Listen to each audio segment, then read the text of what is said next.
Welcome to My Favorite CX, a podcast that celebrates exceptional customer experiences. To listen to today's, please choose from one of the following options.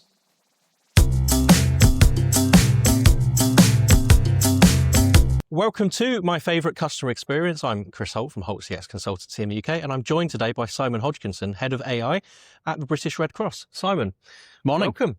And we're live and in person at UCX up in Manchester as part of Manchester Tech Week today. So this is a first on location.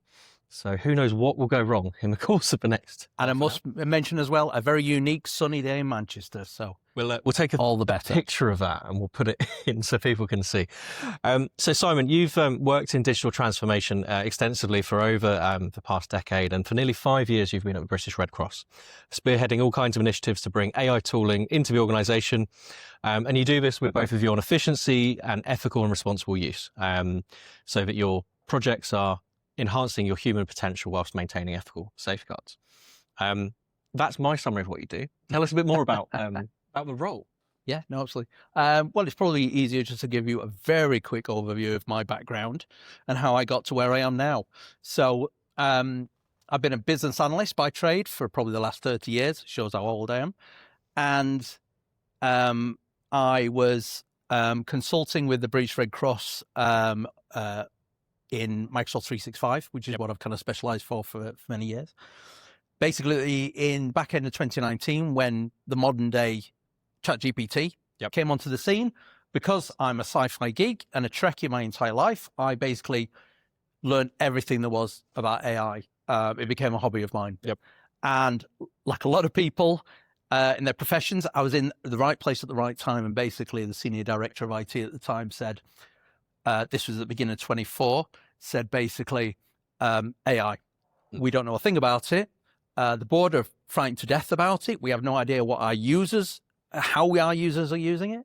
So we need to get a handle on it. And I said, look, I've learned everything there is. It's a hobby of mine. It's a real passion. Let me get involved. For the last 2 years, unofficially, I kind of worked for him on what he likes to call special projects, which is, I quite like. Love that very term. FBI. And trying to basically try and mitigate some of those risks and try and get a real handle and put down the groundwork for us to be able to kind of evolve into AI safely. And then cut a long story short, they offered me a full-time role that I'd kind of cut for myself. And at the beginning of this year, I became head of AI for the British Red Cross. Wonderful. And I think you touched on a few things there that are true for so many organizations, of this fear of, we know we need to adopt this, but we don't know how. And as you say, right place, right time. Yeah, no, absolutely. And more so for the charities. I mean, I'm being honest, I'm quite proud when I say a lot of people hear about what we're doing at the Red Cross. Because we're a charity, they assume, especially all those sales calls I get who call me up and presume we're a charity, we know nothing about AI. Then they're surprised to hear we're quite mature, actually, when it comes to AI. And it's not so much we've innovated. We haven't massively innovated, but on a whole, at the moment, we've adopted Microsoft Copilot for various reasons, and out of staff of about 5,000 at the moment, last count, there's just less than 2,000 a day use Copilot. Wonderful. And all of those people are benefiting, are increasing the productivity from it. So the general awareness and literacy in the organization, I think, is very good. And that was the decision we made 2 years ago to concentrate on that.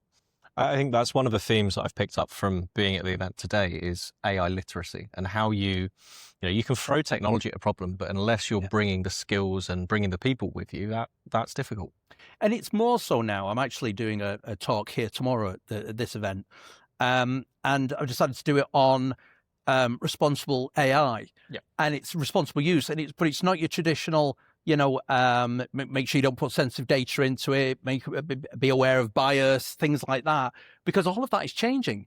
The kind of the wraparounds and the tools now, and the training is improving for AI, which means those things are becoming less and less of a risk.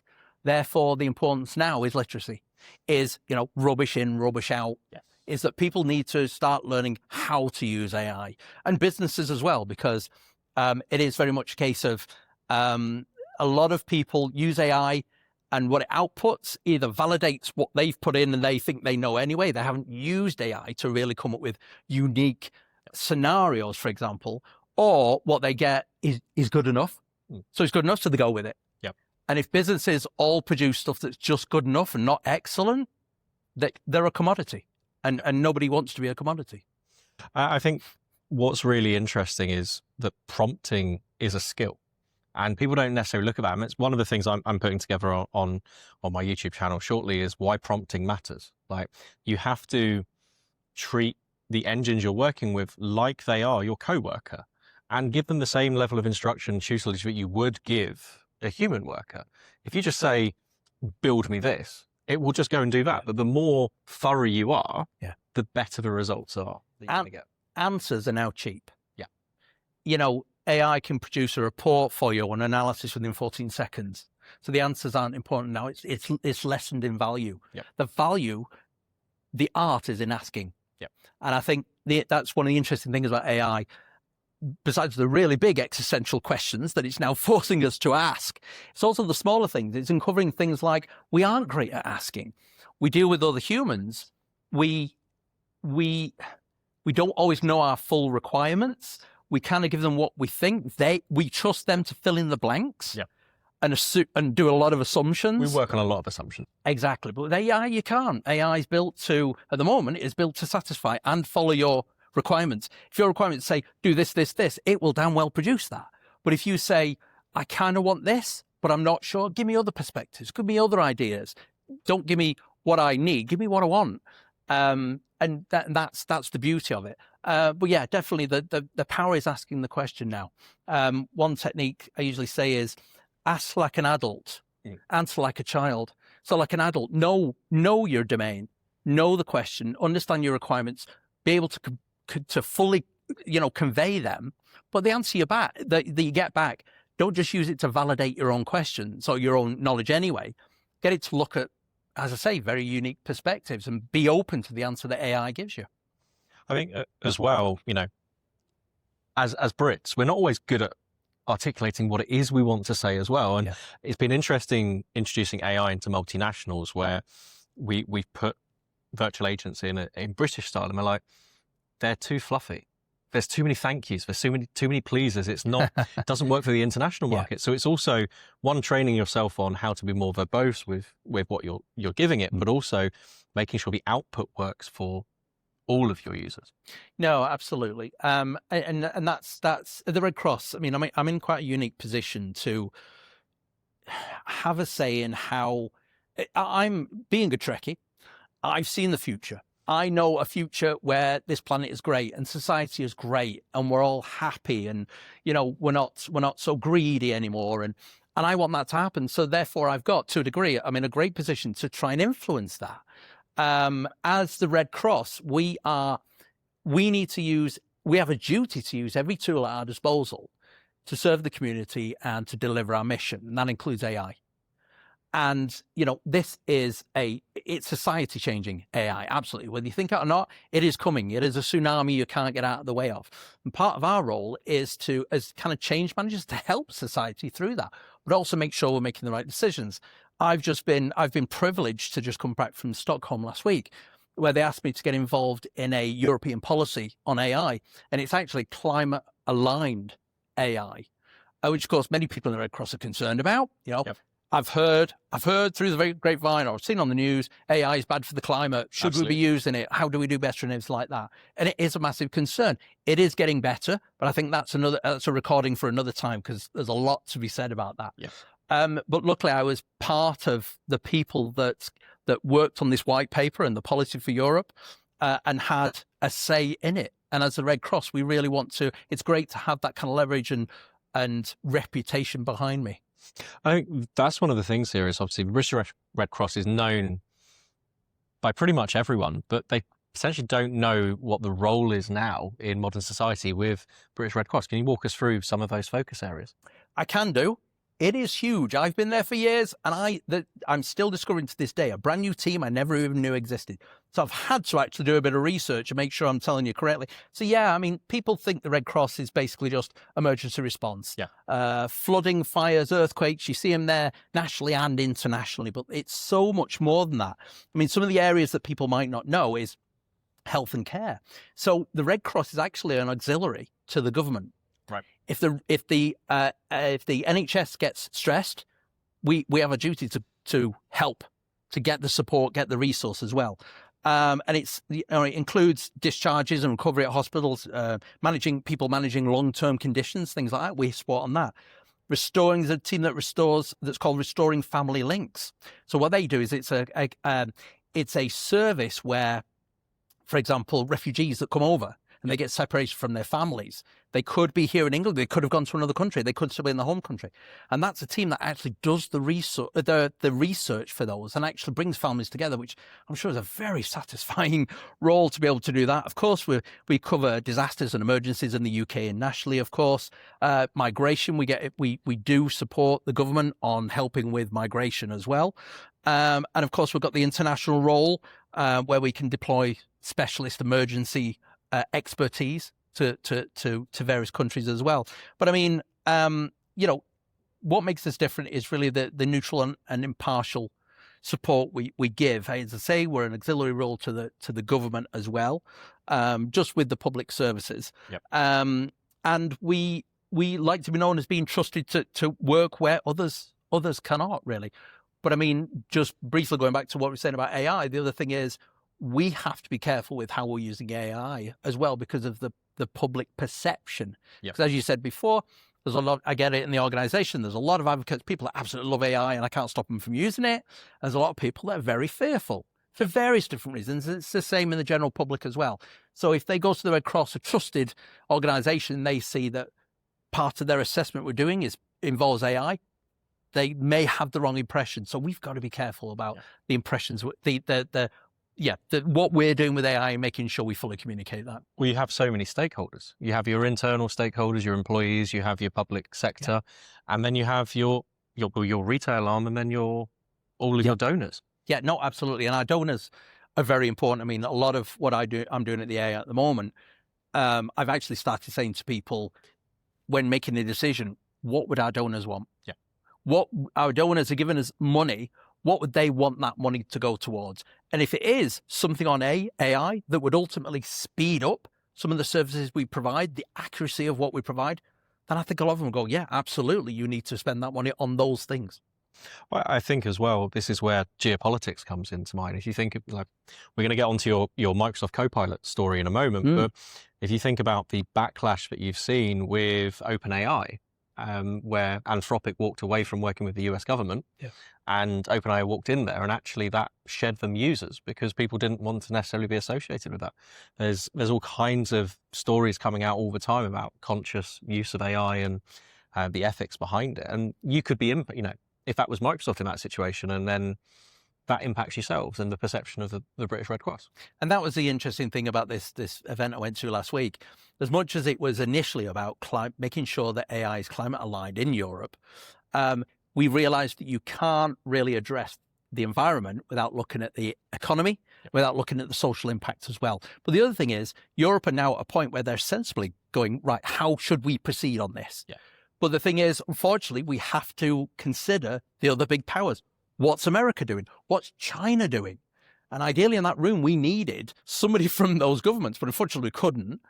But Europe can't, as good as it is, Europe kind of going, what's the best way forward for us at the moment? They've got to realize that the powers that be at the moment, and, even China now have their own local models, very powerful local models. So their government is going, right, businesses within China, stay within China. We'll give you lots of incentives so long as you use our models, which of course are trained with kind of, Chinese values and things like that. Should Europe do the same thing? Should Europe start focusing on a Europe-based AI model that's good enough and create like incentives for small businesses to begin in Europe? So those are the interesting questions. But as you say, it's the geopolitical environment that's just, it seems like the Wild West sometimes. It really does. And if we look back at where things started for the British Red Cross, how has the charity Yeah. Where did you begin with the AI journey? We talked about all those stakeholders and everything that the British Red Cross works with. How did you get started? So I think like a lot of organizations did some years ago, when they were in the same position, what do we do about AI? And many of them probably still are as well. The one phrase that everybody mentions is use cases. Great, we kind of know what AI is, a shiny new tool, it's amazing, it's magic. What do we use it for? What are we supposed to use it for? And of course, like a lot of organizations, and again, being a business analyst for so many years, I've done a lot of that, but it is difficult trying to go into the organization and drag them out, work with people and drag those out. Because of course, a lot of people at that point went, well, we don't really understand AI, so we can't really help so well on the use cases. At that point, we decided that to strengthen that, but also to strengthen responsible use and data protection, and ethics around the use of AI, we thought literacy. We'll focus on literacy, because even though without good policies in place, without changing your systems, then the only other way to try and enforce this is instill it into people. And that's with good literacy. And I've actually trained myself face to face, nearly 2,000 people in the Red Cross. I kind of took care of that. We've got it's all on demand and electronic now, but that was You're the evangelist. Yeah, no, absolutely. I mean, that was our primary goal, and we started doing that. The other thing is things like shadow AI, what's called shadow AI, which is like shadow IT, but it's just people in the business, on the fringes of the business that we hardly hear about, going, our team needs this tool. Let's just go on the internet. There must be something. Oh, there's a great AI thing here. It sounds amazing. Let's just start using it anyway, because it's in the consumer world. So they're using Gemini or Siri or something along those lines. All my devices are going to start buzzing now. But they're used to using things in the commercial world, so they don't think anything of. I thought that was one of them buzzing there when I mentioned it. But people don't think anything of, I'll just use this because I use it, all the time. So yeah, that shadow IT or shadow AI issue is prevalent as well. It's massive. I mean, it's interesting because AI is one of the first, I always think it's one of the first kind of business tools that people like to use outside. I mean, Aggresso, Jira, you don't get people going, oh, I installed it at home and I use it at home. But people have already. And that's also part of the problem, that the challenge I've always faced is managing people's perceptions. Two big things. One is that people go, oh, well, I've played with ChatGPT and the latest version's come out and it does this. I want to be able to do that. Why can't I do that at work? And I'm like, a billion different reasons you can't do that work, unfortunately. And the other thing is that I shouldn't this time, but I'm well known for saying bad things about Microsoft, but I have every right to, because I've had to make do with their tools for a long time and trying to help other people with the tools. But unfortunately, Copilot's been known for being a little bit behind the times.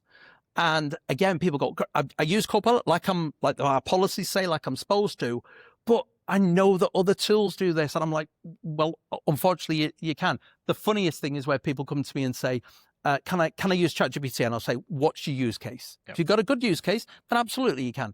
And they'll go, well, it writes better emails than Copilot. And I'll say, that's not good enough. That's not the use case. Besides the fact, what did you actually do 3 years ago? You actually wrote them yourself and you were happy with them.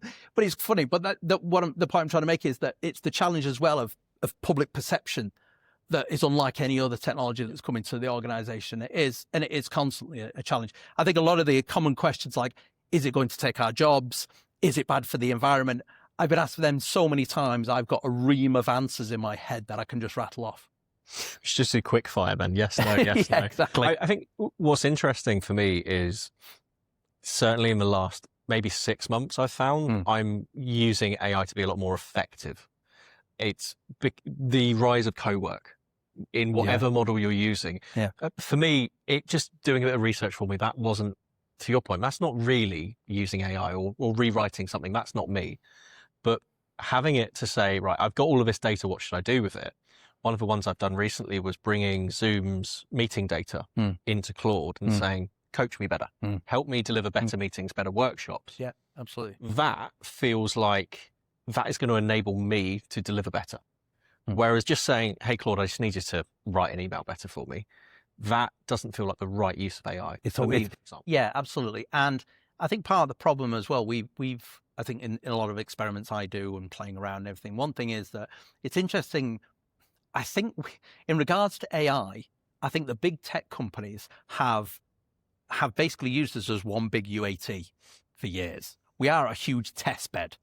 And they've thrown at society this huge, it's a Swiss Army knife. AI, your foundation models like ChatGPT and Claude are great at everything, but they're not perfect at one single thing. And definitely one thing that Red Cross we're looking at is that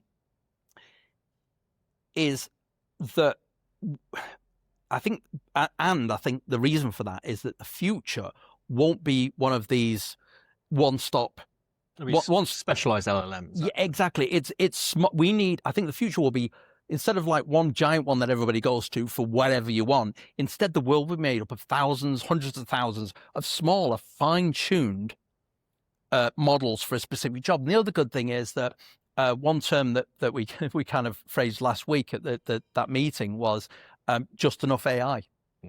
Because like your example, you go to it and you kind of say, oh, can you clear up this AI, this email, sorry.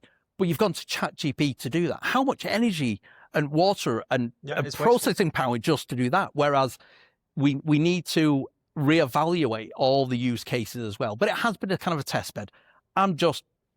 For the world, ideally, we need to turn AI off and go, right, let's look at everything we've learned for the last 5 years. Now, what should we be doing? But unfortunately, it's not up to us. It's big tech, it's governments, and unfortunately, that's not the way. So I think with bit of doomsayer in me kind of thinks that we'll go the same way as social media, that it's been dumped onto society. There are good things come out of it, lots of bad things come out of it. Ultimately, we will be fine. We will survive. Unfortunately, we just haven't learned the previous lessons, I think, especially when it comes to AI. I think just to wrap up on the first half of the recording today. So touched on it a little bit earlier about what does this mean to donors? What would donors want us to do? As a charity, how do you balance those organizational AI roadmaps with providing your key services? Well, it is, as I say, we have not only a duty to the community, but also we're trusted. We're a trusted organization. We need to see to be doing that. For example, one example that comes to mind is we've been looking at a flooding app. So it makes sense that people are hopefully not right in the middle of a flood, but they have flooding warnings, and they don't know what to do. Where do I go? Typically, people might go to the internet, just do a Google search. Oh, I've got pets in the house. What do I do? And they'll read a load. We don't know where they're reading. We don't know where they're going. The app we're looking at is, a set series of questions that then goes to an AI model. But that AI model has been trained, what's called a RAG system, from trusted sources of knowledge. And also it goes to various government websites and parts of the British Red Cross to make sure that person is getting the right information. However, the one thing with creating that app is we need to test the pants out of it, because that's the kind of thing where it cannot be wrong. No, it's for people in crisis. Right. There's no way it can give wrong information, because people will suffer. If that kind of thing goes wrong, people's lives are at stake. Absolutely. So that's the most important thing. I mean, and again, at the British Red Cross, our money isn't our own. No. We have to justify every single penny. So that's why, that's very, very important, really. But as I've mentioned to you already, the amount of services we have in the British Red Cross, it is really about providing that service as quick as possible, almost customer experience. So our customers are, these refugees or people with illnesses or people in hospital. Those are kind of like our customers. And we have to make sure they get as best a service as they possibly can from us as well. Another thing we're testing is AI's ability, and it's evolving all the time, to translate and interpret as well. So we've got a phone service where refugees can call in for help. Of course, they can speak one of many different languages. And we have this, what seems like almost antiquated system at the moment, where as soon as they talk, the person goes, sorry, hang on a minute. They have to dial somebody else, an interpreter who's ready to go, then say, what language are they speaking? Well, I think they're speaking whatever. They get sort of, yeah, fine. Okay, there you go. And then that person interprets. Sometimes the line quality isn't great. And for various reasons, it takes time as well. Yes. With AI, we've already tested with one company we're working with, a system where not only is it quick, it has this very freaky technique of actually using the person's voice. It almost samples their voice first, and then you can hear them speaking in English, which is incredible. But and also the other important thing is the inference speed. So it has to be quick at doing it. Yeah. If they say something and then like 2 minutes later, you both have to sit there until it interprets, that's not a great customer experience. But the other cool thing is that the system has the ability to only hear the person's language, a few snippets, and it automatically knows what language it is. It's insane where some of the technology is going to. It's like some of the providers I work with are doing that now on turn by turn and soon to be real time, where you're not even hearing the translation. I think that those kind of services where, you're right, there's a disconnect the moment you're bringing a third party in to translate. There's already an effort for your customer and for your employee in trying to do that, because it'll be a frustrating, we're not great with foreign languages in the UK. So realistically, you're not going to get the best multilingual staff in the UK, but actually giving them the tool, going back to what we were saying earlier, to enhance what they do is massive. And another important thing for us as well is the Red Cross, we do provide that human connection. And with AI coming, so many people saying, but it dehumanizes everything. We, again, have got to be very, very mindful of that. So internally, it's kind of okay to do that. Yep. But then when it crosses into dealing with the public, with the end user, well, with the people, with the community and everything, we've got to be absolutely careful about it. And also decision-making. So we're not at a stage really where we're heavily automating at the moment. Yep. We are very much at that case of, well, we really have to be sure about what automates first. And of course, automate's almost a bad word nowadays. People hear automation, they don't think it's good. No. They think it's coming to replace me. So we've got to be absolutely sure. And the other thing is decisions such as, it affects us probably a lot more than any other organization, is if you do have any kind of automated decision making, what do you do at the point it is incorrect or it fails?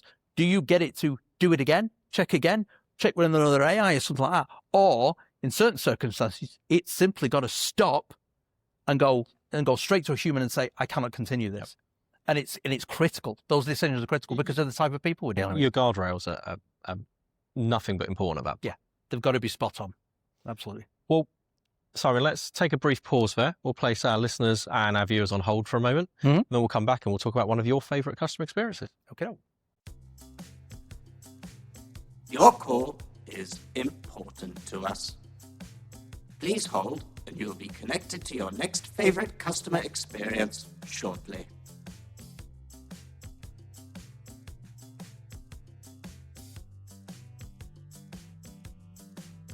Welcome back to My Favourite Customer Experience. I'm here with Simon Hodgkinson, Head of AI at the British Red Cross, and we're live at UCX in Manchester this week. And Simon, the question we ask everyone who joins us here on the podcast is to tell us about a favourite customer experience.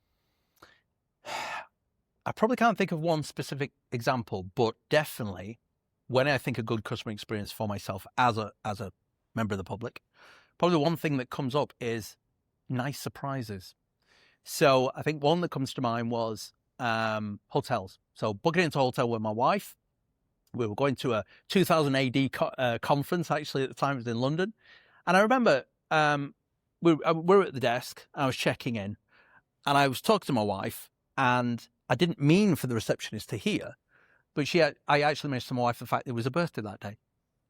And the person at the counter overheard that and said, "Oh, sorry, did I just hear it was your wife's birthday?" She went, "Well, in that case, we'll upgrade you as a treat." And I was like, "Wow, that's really good." That made me feel really good. It was again, I'm sure for the hotels, it's so long as they've got the rooms, it's not a big thing, but it's just that person was obviously, she was alert. Yeah. And as soon as hearing something like that, great opportunity for just a little thing that makes a difference. And that is definitely one example, one situation I've always remembered that. And yes, after that, I have thought when I check into other places about being cheeky and should we pretend it's your birthday? It's your birthday and wearing a sash and things. I think what's interesting there though is the receptionist at the hotel was empowered. Yeah, they had the. I think the one thing there is that the receptionist was empowered to also make that call. They had the ability to delight. And we see this with hotel chains and various different services of, if you empower your employees to be able to make that, then, you know, that's put a smile on your face, and that started your stay on a massive positive. Many years ago, I used to work for, you probably remember Phones for You. I do indeed. I used to work at the headquarters where they had a massive contact center. And I remember there, the people on the phone had, we made sure that all the people on the phone, the contact center agents, knew that they had a little pot of things they could offer. They had in their back pocket. So at the right time to kind of sweet the deal kind of thing, or possibly for a customer that calls and complains and things like that, they knew the kind of things they could pull out and do. And that, I guess that kind of gave them a little bit more confidence as well. Of course, they were trained to kind of go, just don't just, as soon as they say a bad word, the customer, don't just farm them out and give them away to anybody. But if you think that if you've tried everything and you can't resolve it, to the customer's best effect, then at least you've got these and you can pull them out. And yeah, it's a small technique that then kind of goes, oh, okay, I really appreciate that. That's fine. And it's all about calming them down, giving the customer what they want. And I guess, hopefully, I'd say hopefully, not a guess, but hopefully that also had a knock-on impact of first contact resolution and reduction of escalation as well, because again, you're empowering that agent to make right and make good in that first instance, rather than it needing to go through multiple contacts or escalations, especially in the instance of a complaint. And I can't but help think about the future of contact center agents and AI. So they'll probably instill a similar thing, that it's definitely the way things are going. How it'll go exactly, absolutely nobody knows. But maybe the same sort of thing, that AI is aware of a lot of different tools it can use. It has a purpose, it has a goal. Probably those contact center models are actually fine-tuned for that specific. That's probably not ChatGPT behind the scenes. That's a trained model specifically for that job. But it again probably has a lot more tools and can very intelligently almost make a treat up for the customer and offer it at that point. I think the big thing there is going back to guardrails again, like we were talking in the first half of, and I've certainly been working on those virtual agents where they can, if someone says want to cancel, then like, oh, can I assist? And then if you go through a few tries, you offer a discount. Yeah. But you need to guardrail that so that it doesn't quickly become known. Is that you're not on Reddit and it's like, well, if you call up this company and just say you want to complain, you get this, and this. Yes, it needs to be carefully guardrailed so that, unfortunately, there's still all the AI horror stories of, oh, it decided to do this because you told it had a little bit. And that goes back to prompting, which we were talking about at the start as well. That's also down to the fact that I think many people know that AI is an unfinished product. It's software. It's a technology that was rushed out. It's got so many flaws. If there's a product or a software, it would have never have seen the light of day for now. I think what was interesting is obviously AI has been around for generations, but the compute power to actually deliver it to this level has exponentially grown in the last couple of years. So we've had machine learning, we've had forms of AI since the dawn of computing, but having the ability we have now, it does feel like, to your point, we've had a shot of adrenaline and it is just through everything now. So yeah, we're probably going to get to a point of being to rationalize a little bit. And another good example I've thought in my head as well, something we're looking at the moment, which is I find quite interesting. Even though AI has been around for probably about 4 or 5 years, I'd say now, and that again, it's changing. We don't realize how much it actually changes people's perceptions and expectations as well. So we at the Red Cross, we run ServiceNow. Yep. And ServiceNow have helped us on the chatbot. It's not external, it's just for internal use. Yeah. But it's absolutely fascinating because I'm part of the test group for that. And the funny thing is, we can see from a lot of the feedback is that people are going on to it and talking to it in natural language because people think it's AI. And you probably know as well as I do, it's not. It's what I called kind of legacy chatbot. It's just the decision matrix. It's deterministic, yeah. Yeah, exactly. But it's funny how people expect that now. And they complain. They kind of go, well, I asked it to do this and it didn't seem to understand what I was actually asking and took me down a rabbit hole. It's because people now go, no, I expect it to understand what I'm. So yeah, AI as much as they complain maybe about it coming in customer service and everything like that, the power is fully understanding what you want and resolving that. It's the consumer world as well, again, of we're used to now conversing directly with Gemini or Siri in a conversational manner. Absolutely. It's gone from 5 years ago of being very direct. That's the change that's coming. And it's going to be the challenge of corporations to keep up with that conversational and agentic approach. Absolutely. Well, Simon, obviously people can't come and see your talks here because by the time this gets out, they'll be in the past. But where can they come and find you if they want to learn more about what you do and the British Red Cross journey? I'm not sure where they can go to find out about the Red Cross journey, but definitely I'm contactable. Probably best place is LinkedIn. Yep. Just find me on LinkedIn. I think there's one that's a public speaker in America, a Simon Hodgkinson, and there's also a Simon Hodgkinson that's a rugby player. Well, we'll put the link in the show notes and a QR code so people can very easily connect. No, absolutely. Well, folks, thank you very much for tuning in. And Simon, thank you very much for joining me in person. Absolute pleasure. At UCX and joining me for my favourite customer experience. And I'm going to go out and enjoy this lovely weather now. It's beautiful. Thank you very much for watching, folks. We'll catch you again soon. Thank you for listening to My Favorite CX. Your listenership is important to us. On your keypad, please press a number between 1 and 5 to rank how much you've enjoyed your experience.